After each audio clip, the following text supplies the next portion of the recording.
Hello, welcome to part 2 of the pond build at Gosforth School. Today we're going to be putting the liner in. So we're in the process of chucking a bit of soft sand in.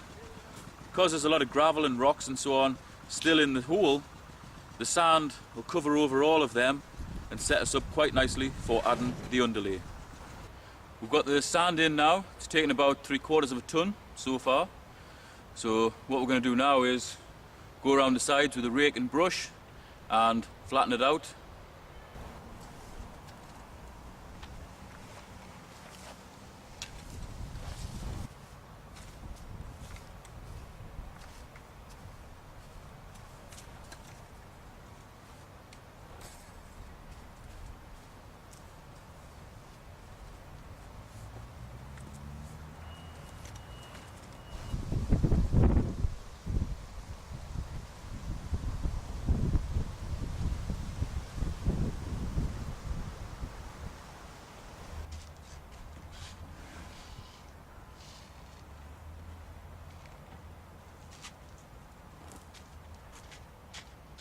Now we've got the sand pretty well spread out, we're going to put the underlay in.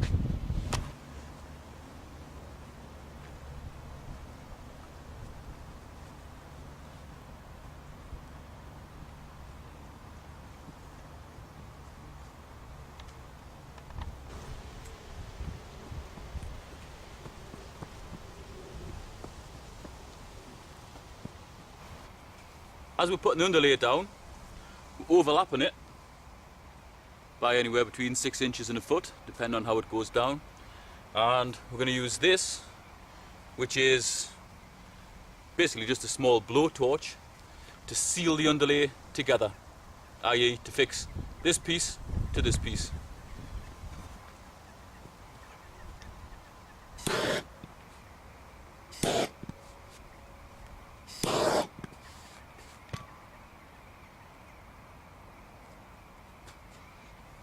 What that does, it fastens everything down really nice, allows us to drag the liner over the top of it without disturbing anything. Also prevents the underlay from blowing away, because it is quite a windy day today. Also, if we get areas like this that require us to fold the underlay, we can use the heat gun to fasten it down nice and tight so that the liner doesn't have to go over a big ripple of underlay.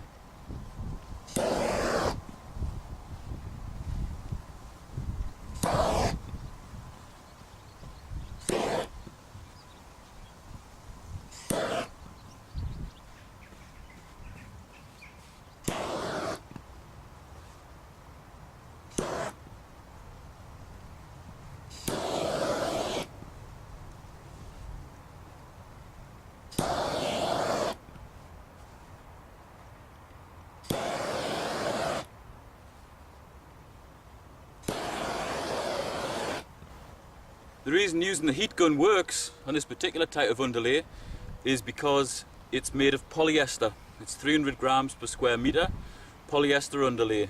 Polyester being plastic, when it's subjected to heat, it melts.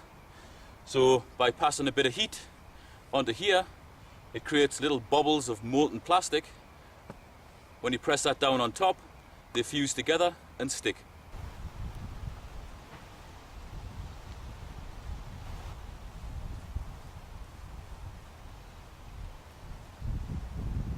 That'll do, yeah.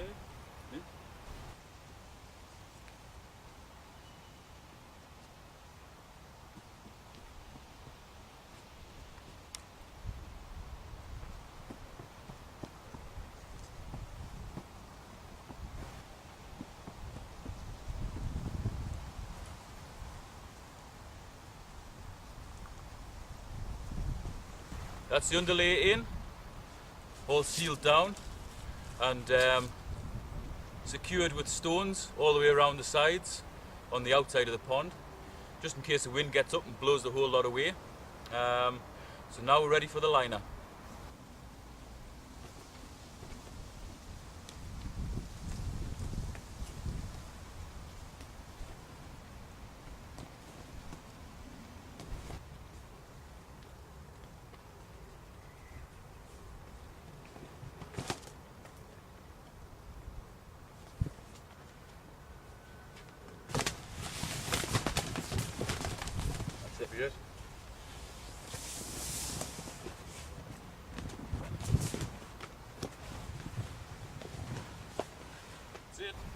That's it, we've loosely draped the liner in.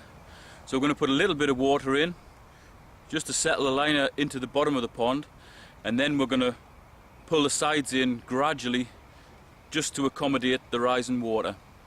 What we don't want is the sides of the pond all fixed down and then fill it up and then the liner stretched and be under pressure.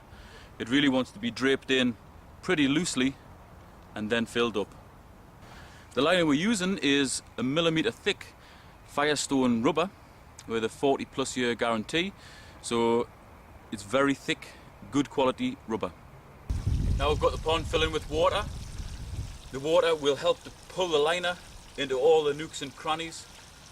We're going to help it along its way, because as it's getting pulled in, we're going to go around and gradually pull the liner in from the sides and allow the water to fill in all the shelves.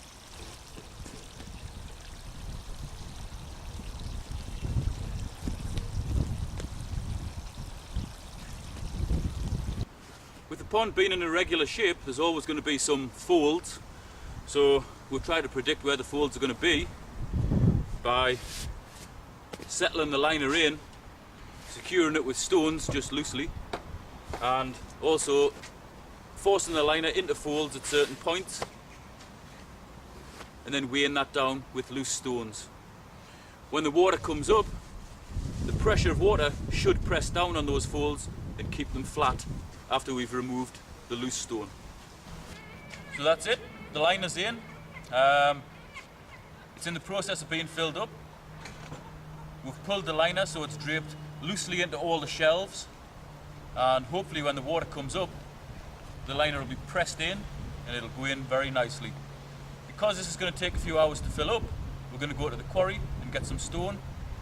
Pretty confident that the water's going to secure the liner well, so that allows us to do that instead of standing here and watching it for the next 2 hours. So we'll catch up with it when we come back.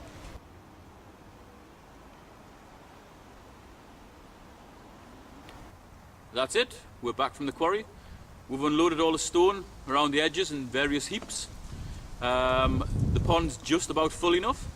So tomorrow we're going to build around the shelf all the way around the pond with the dry stone wall. You'll catch that in part 3. Thanks for watching.